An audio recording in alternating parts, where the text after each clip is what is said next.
you know, your work is on the crossroad between, so we're talking about science, we're talking about technology, we're talking about climate change, we're talking about global women issues, right? Yes. And why, you know, why is that? You know, because the purpose, you know, it's a significant topic that's really related to everything. You know, we're talking about sustainability, future, and everything. You know, what is your why? Why are you doing this? Well, do you want the personal answer first, or do you want the strategic answer first? Well, because they're both. I think they're telling. To me, a personal story can tell a lot about why someone is passionate about something. And so my background is formally in chemistry and materials science, and a lot of climate change related research in my past. I've always been very fascinated by the practical applications of science addressing global challenges like the climate crisis. But I also have a really strong passion for interdisciplinarity, which was something that was developed during my undergraduate studies at a small liberal arts school back in the United States. And it really showed me, that experience in college and in undergraduate, that science and technology advances can lose some of their potential impact if they aren't taken and considered in the context of economics and politics and messaging and communications and all the other factors that are really relevant in the world. And that includes social factors and social contexts. And as a woman in science, gender issues are very personal to me as one of those broader contexts with which we can look at scientific topics. So that's the personal reason. Now, the professional and strategic reason is really the fact that I'll be blunt, I'll be frank with you all. When we look at a crisis, about a challenge as grand as climate change, we can't be leaving 50% of the population out of our generation of solutions. It's not smart, right? It's a crisis for a reason. It requires urgency, and it requires diversity of thought and perspective in order to create the most effective solutions. So I would say that's my why. But I feel like, you know, sorry, that might be blunt or frank as well, you know, but you're like kind of walk the talk, you know, if we're talking about ESG, right? So you're working in the climate change, you know, you're social and governmental issues. You're part of the Department of State in the US, right? So how do you feel about that, you know? I really feel this is like a great combination that you're working on, and how does that relate, you know, into the innovation station, you know, that you're now focusing on?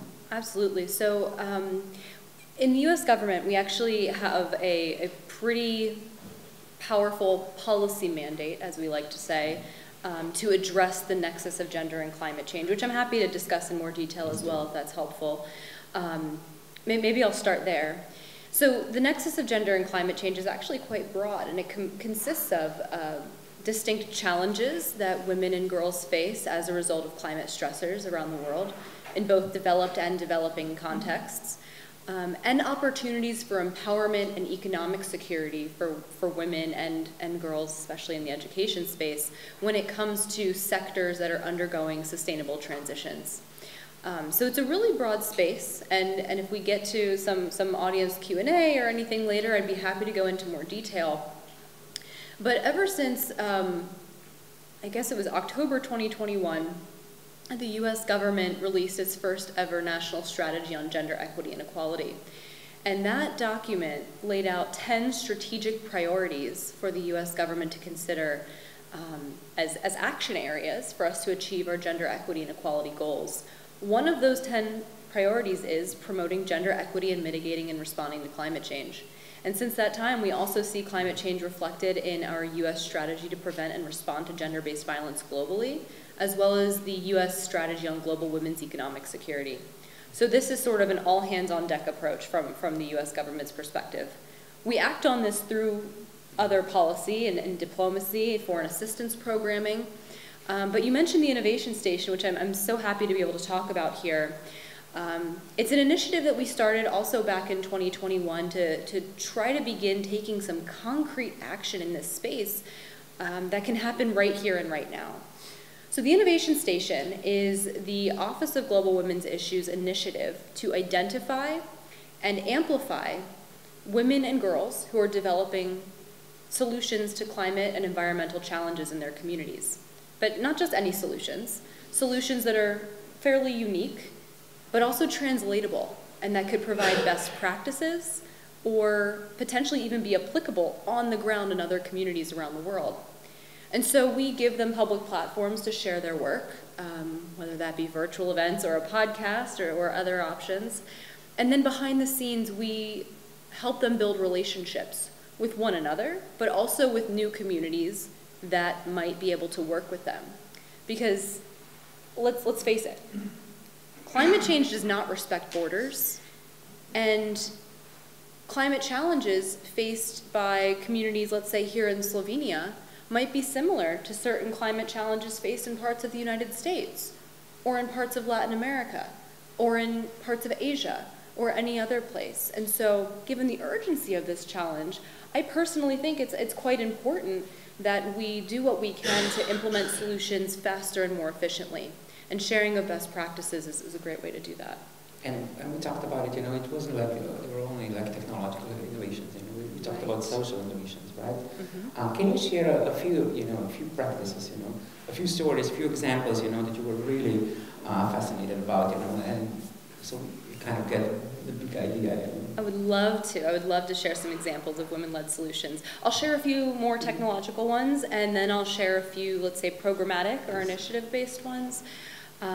So there's a great women-led company in Canada, and it has developed a way to inject carbon dioxide into concrete.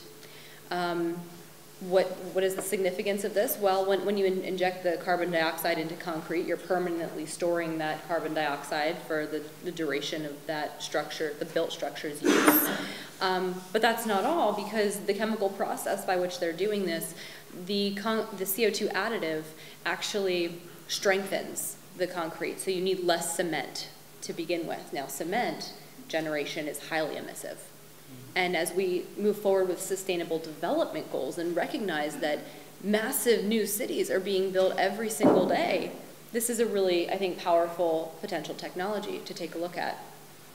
Another example which utilizes carbon dioxide as well is the idea of being able to take carbon dioxide and transform it chemically into another product, a potentially useful or even economically viable product. It's actually a little bit of what I studied in grad school. I'd be happy to talk about that more, but there's actually a company that's working in a women-led company in California that is in proof of concept stages to turn carbon dioxide into jet fuel and many other products that are carbon containing. And Aubrey actually has a patent on that as well, you know, one of them. Yeah, right, not specifically on the jet fuel bit, but yes, my PhD work I am co-listed on a patent for carbon dioxide utilization, carbon dioxide transformations like that.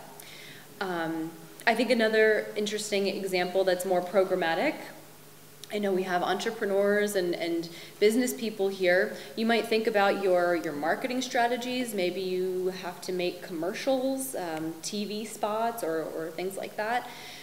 There's a women-led organization that works with the entertainment and creative and commercial industries to make more sustainable production sets, whether that be for feature films or for car commercials or for any other commercial, because I don't know if y'all have been on the set of a commercial or a TV show or a film. Highly emissive, highly wasteful, highly energy intensive. And so there's a women-led organization that has developed basically a consultancy that provides trained professionals on set to find ways to reduce waste, reduce emissions, make processes more energy efficient. Let's give another example that's wildly different. In Kenya, there's a women-led organization that has recognized the role that women play in procuring water for their families every single day, and that these women are being impacted by increasing water scarcity. And so what this organization is doing is training women to construct, basically real construction practices, to construct cisterns and other water containment materials that are sustainable, and then helping them turn water management into a business for their economic security basically giving them compensation for the work that they already do every day in their communities. So I think another social example. I could go on and on, but I won't unless you ask me to.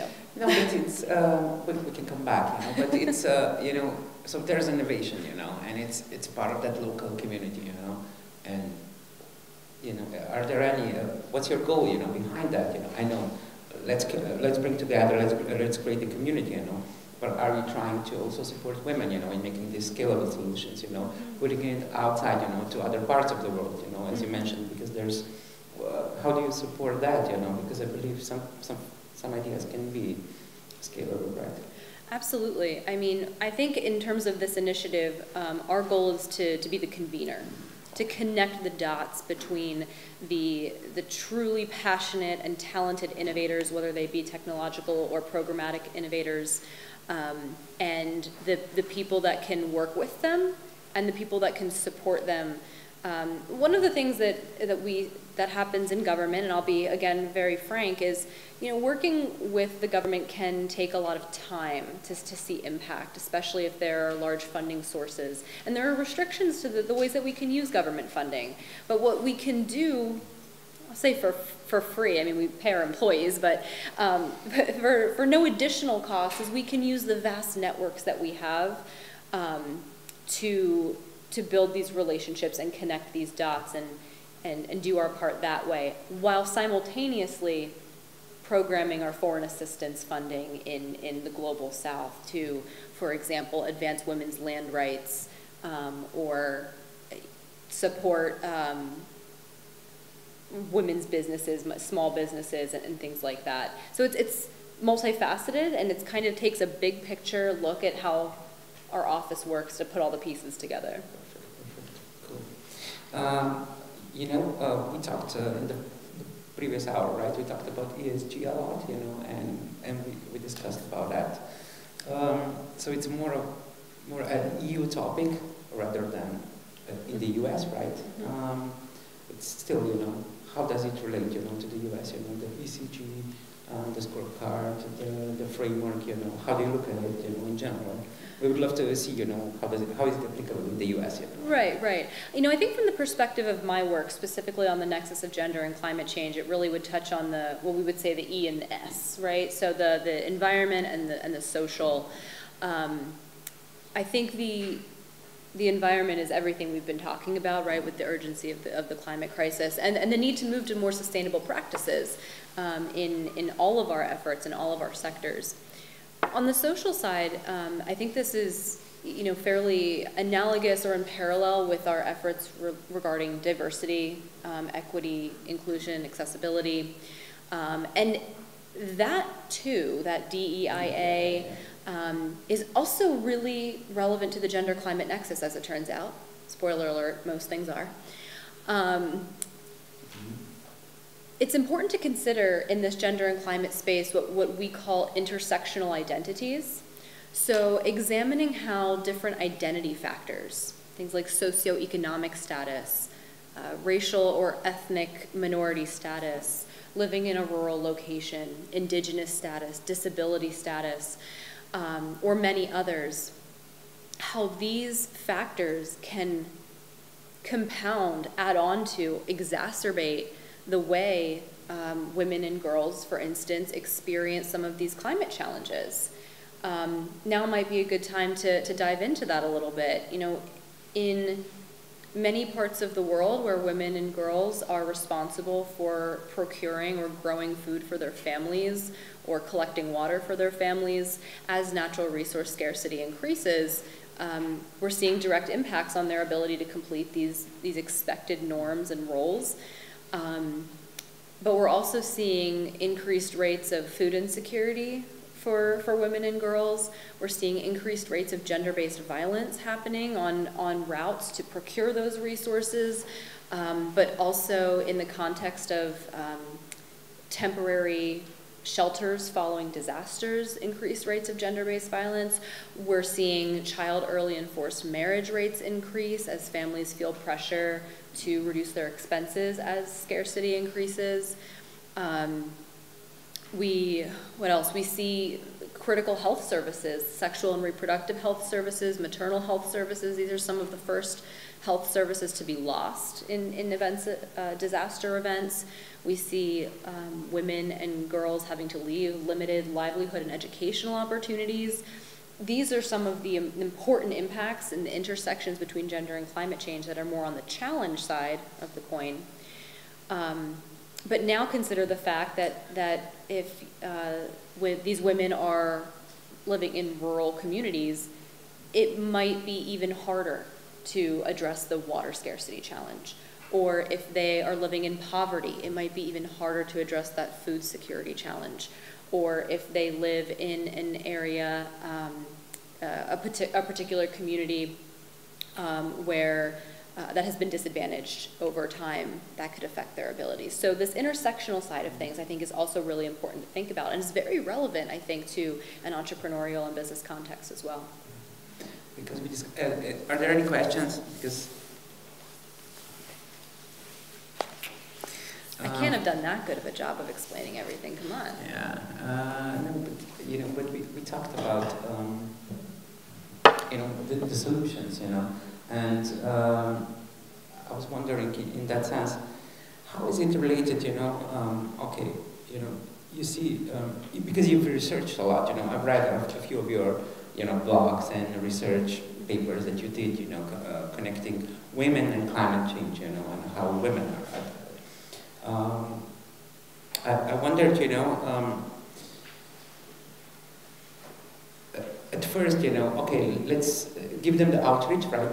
You know, but how can we help, you know, because there are, you know, here are the people, you know, here where we have like a forum of companies here, entrepreneurs, you know, how can we help, you know, in reaching, you know, and supporting this kind of issues? You know? Thank you for asking. It's an important question. I think there are a lot of tangible actions that businesses can take, especially as they seek to make their own practices more environmentally and socially sustainable, as we like to say. I'm not going to sit here and tell you, you know, become more energy efficient, reduce your waste. I mean, you should be doing all these things, I think, but you've probably heard that 20 times, maybe even 20 times today, I'm not sure. But I think finding ways to ensure that the women in your business communities have a voice in your decisions about sustainability, about workplace practices.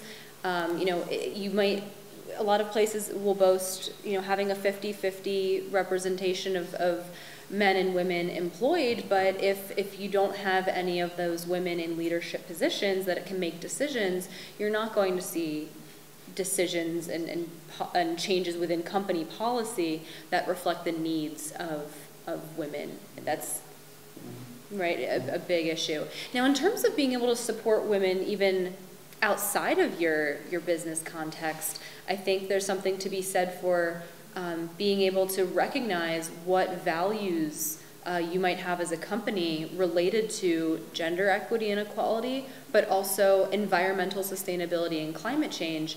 And you can identify perhaps women-led organizations, grassroots organizations, nonprofits, or other entities in your own communities that support the values that you have in these spaces, and find ways to support them. That can take many forms, right? And oftentimes it's those organizations that are having a ton of impact on the ground, but whenever I talk to them, the #1 challenge they have is resourcing, whether that be the availability of people, the availability of money. You know, they need support to continue doing the great work that they're doing. So, yeah. And connecting, right? Of course, yeah, you know, being able to help them build relationships. That doesn't have to just be the innovation station's job, right? I mean, we all have our networks, and we can all, you know, help these organizations connect. Okay, so, you know, I always like asking, you know, who do you learn from, you know? For us, it's important, you know, we're a learning organization here at CEED, you know. We learn from each other, you know, we exchange experiences. Of course, you know, we tap into books and everything, you know. But what would be the resources, you know, that you would share with us, you know, that you feel like they're important for us, so that we can learn? So believe it or not, the nexus of gender and climate change, as broad as it is, It's a newer area of formal study. However, the studies that do exist in this space are really, really excellent. And they come from a variety of organizations. There are reports and briefings and all sorts of materials from organizations like the International Union for Conservation of Nature, IUCN. For example, those reports are often actually supported by our colleagues at USAID. And, you know, World Bank, other large organizations and think tanks are thinking about this space. Another great organization is actually, that we partner with quite a bit in my office, the Georgetown Institute for Women, Peace and Security, GIWPS, yeah, that's what it is. They have some great reports in this space, but it's all about recognizing what aspect or what element you want to hone in on, right? Because again, you could take this in the direction of the green and blue economies, you know, economics. You could take it in the direction of migration, conflict, overarching national security and stability, natural resources, GBV, you name it. Yeah. So and then at the end you find your own resources, right? Yeah. And you know, one of the things that I've done since starting this role, it sounds like a simple job, but it's actually made a huge difference. Is collecting those resources, putting them in one place, and supplying them to State Department employees, so they don't have to go finding them themselves. And so they can't say, oh, I don't have time. I don't have time to go look for it. Well, you don't have to anymore. You're welcome. And you actually brought some storytelling right into the innovation station as well, you know, and created the whole creative industries hub, right? You know, because there is a problem. I heard you say, you know, the scientific and tech and everything, you know, it's not relatable to everyday people, right? Mm-hmm. So how to present this kind of stuff? Yeah, I think storytelling is a really interesting and important tool for the work that I do, you know, on the gender climate nexus, but you know, also from a business context, by the way, right? You know, to be able to communicate a message effectively. But for my purposes, I think storytelling, whether that be through film, television, blogs, podcasts, various mediums, recognizing that many different populations prefer to get their information in many different ways, I think that it can go a long way in informing people about a challenge they might not be familiar with, helping them feel how it connects to their own lives, which is really important when you want to inspire action, and then maybe even convincing them to take an action themselves. We are starting actually within the Innovation Station initiative, we are starting some informal collaborations with creative industry partners to be able to empower women and girl storytellers and creators to tell their stories of climate challenges, resilience, and innovation, because we think that's an important piece of the puzzle that's, you know, that could use some development, if you will. Cool. So the last question, you know, I really wanted to ask, you know, what kind of future do you see? What's in front of us in 5 years? You know, because you've been on the crossroads of all these different intersectionality. Wow, if that isn't a big question to end on, I'm not sure what is. So in my personal opinion, I hope for a world in which we are able to embrace all kinds of innovation, technological and programmatic, and can implement some of the great scientific and technological advances that have been developed by scientists all around the world that will be able to help us meet our dire challenge that we face. I also hope that we will do a better job of as a society, of recognizing those intersections and embracing interdisciplinarity as we seek to address these challenges. Because again, you know, something like I worked on in graduate school, carbon dioxide utilization, transforming CO2 into more useful products, that's just one example of something that has huge potential. It does not work without understanding the economic context, political context, marketing context, legal context, I can keep going, context, right? And that is important.